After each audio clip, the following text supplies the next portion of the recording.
கொடுத்து சிவந்தக்காரோ பாரபத்தி கண்ணன் கொடுத்து சிவந்தக்காரோ பாரபத்தி கண்ணன் கதையில் கேட்டதுண்டு நேரில் நாம பார்த்ததில்லை சாரில் ஒரு கர்ணன் இங்கு வாழ்ந்து வந்தார் வாரு மூலக்கர ஊரு அந்த வெள்ளம் பிறந்த ஊரு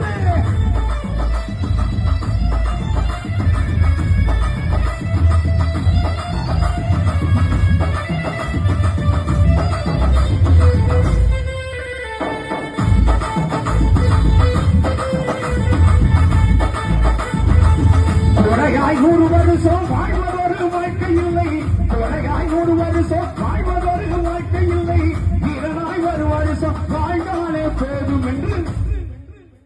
வீரனாகவே பிறந்தார் அவர் வீரனாகவே மறைந்தார் வீரனாகவே பிறந்தார் அவர் வீரனாகவே மறைந்தார் வீரனாகவே பிறந்தார் அவர் வீரனாகவே மறைந்தார் வீரனாகவே பிறந்தார் அவர் வீரனாகவே